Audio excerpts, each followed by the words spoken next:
I started working at Orlando Water Sports Complex January of 2011. I moved down from Minnesota to attend a technical college to work on marine engines.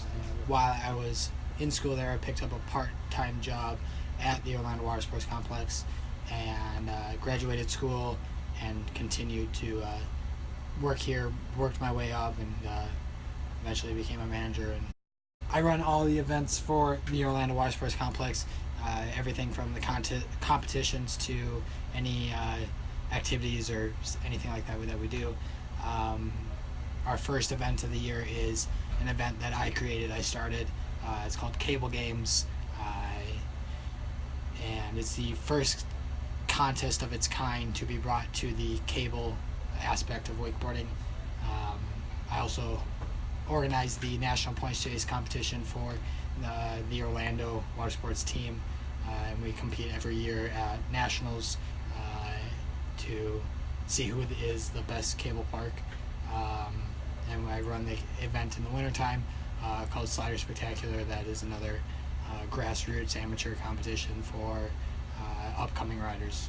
Yeah, when I'm organizing an event or planning an event, coming up to an event, I really look at the trying to get sponsors, trying to find out where the money source is going to come from, who's going to pay for the announcer, the judges, everything like that, as far as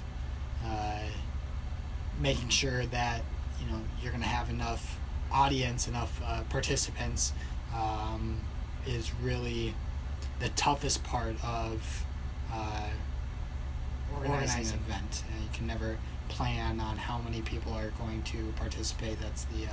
That's kind of the wild card.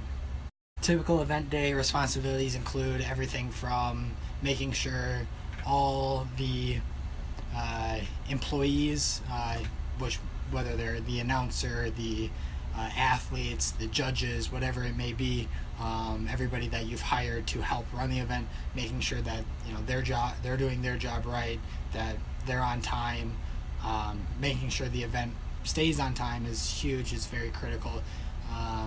We've had contests in the past get delayed for weather reasons or for whatever it was, and I've had more complaints on an event because of a time delay than anything else.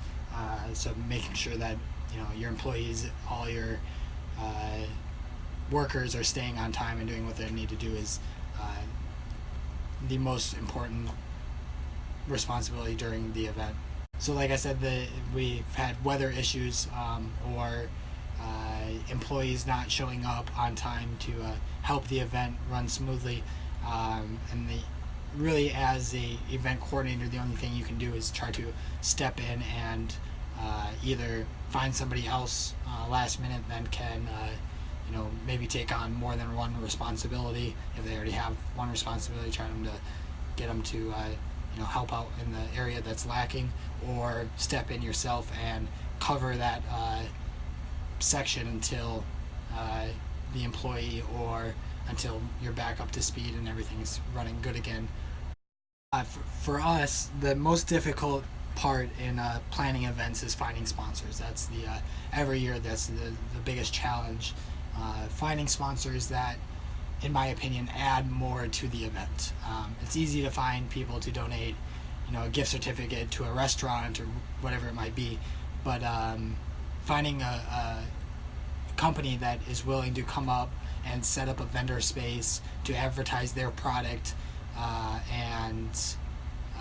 or a company that brings out like a trampoline, so a trampoline company coming out and setting up a trampoline for people to practice on or participate on throughout the event.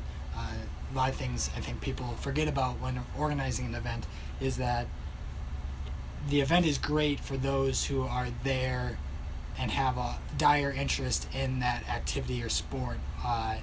For those, the family members, the friends that come out to watch a single participant, whether it's their son or daughter or their friend, participate in the activity, while their son or daughter or friend is not participating, people tend to get very bored and end up not having a good time. So anything you can do to add to the event as far as sponsors and vendors and other activities for everyone to participate in, or even just something to look at or browse through while in the in-between times of the event, always makes the event a lot better for the spectators.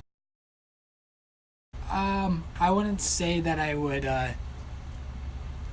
I was expecting to run the events. It's something I had a little bit of experience with in Minnesota with different wakeboard competitions in Minnesota that were put on. I was always there willing to help. I was younger, so I didn't get to run them or organize them, but I was always there wanting to help and kind of put my best foot forward when I could. And so when it came to OWC, I definitely think I filled that position when there wasn't very many other people that necessarily wanted to take on that. Slider Spectacular next weekend is November 21st. We are getting more and more signups every day. It's looking good. Last year we had a outstanding 64 participants, which I believe is a record as far as I can track back. This is the 13th annual Slider Spectacular. I've only been around since 2011, so I don't know how they were, how well they did in years past. But from the time I've started, it's last year was definitely the biggest. This year we're hoping to match that. Obviously, we would like to beat it, but we're hoping to match it this year with 60 to 70 participants.